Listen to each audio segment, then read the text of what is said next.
The Genuine Article. Discussion and commentary based on articles from JACC.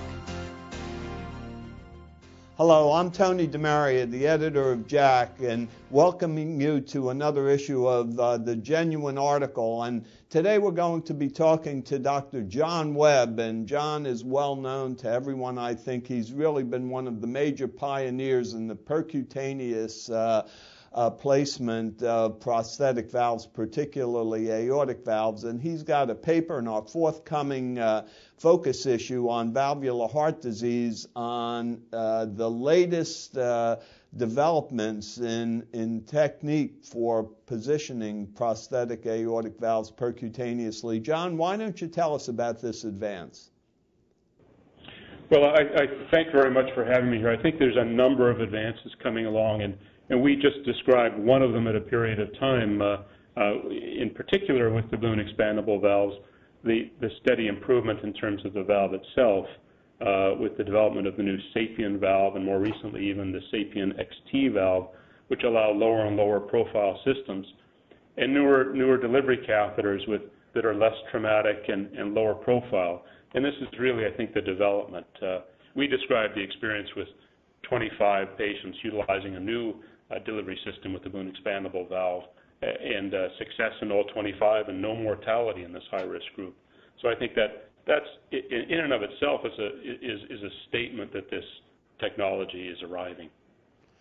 Well, it's been of interest that there have been some technical issues whether or not one could get the catheter around the aortic arch without dislodging atheroemboli and the difficulty with which one might cross the aortic valve. Have you solved a lot of those issues so that percutaneous... Well, I think this is improving. I think this is improving dramatically. As the devices get smaller and as they get less traumatic tips, we can pretty routinely get around the aortic arch. Device profile and sheath size is still an issue, although systems are now available down to 18 French in size, which means that most patients are amenable to transarterial valve implantation. But there are other opportunities for putting the valve in now. There's the transapical approach, and more people are also using a subclavian approach, open cut down on the subclavian artery. So almost all patients are at least potential candidates for transcatheter. But it would certainly be most desirable if we could use a femoral artery approach, I would think, and that would potentially expand the indications from the patients who are inoperative candidates at the moment to higher risk patients, which is what you're reporting on in this paper. Well, I think currently more than half of patients that we see are technically candidates for transarterial valve implantation, and as device size goes down, I think the great majority of them will be candidates for a transarterial procedure.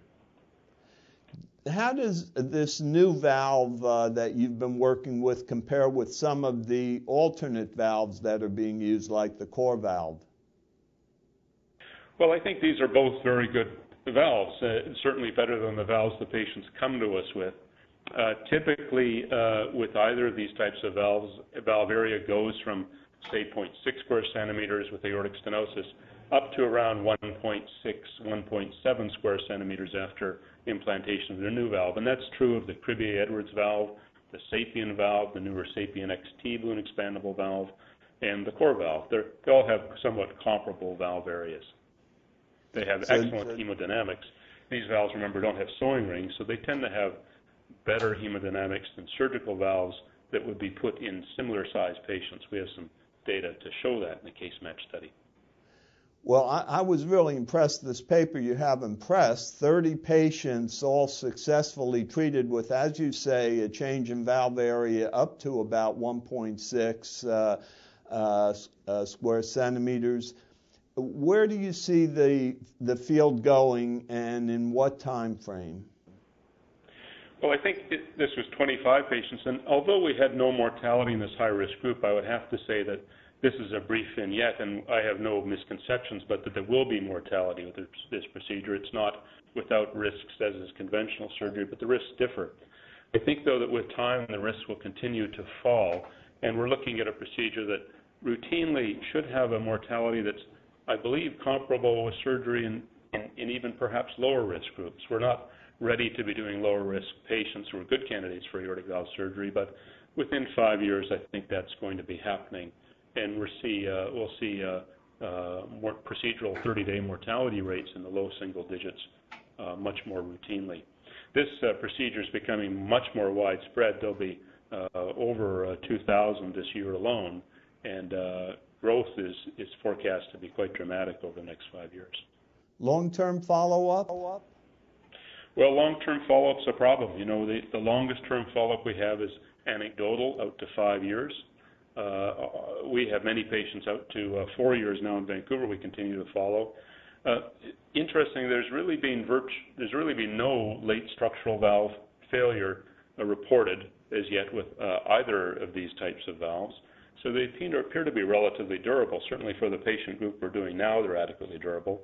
Will they last as long as surgical valves? I think it's not likely that they will, because there is a price you pay for crimping and compressing these valves. There is potentially some damage to the tissue, but we appear to be talking about perhaps 10-year valves. I guess we'll have to wait 10 years to find out.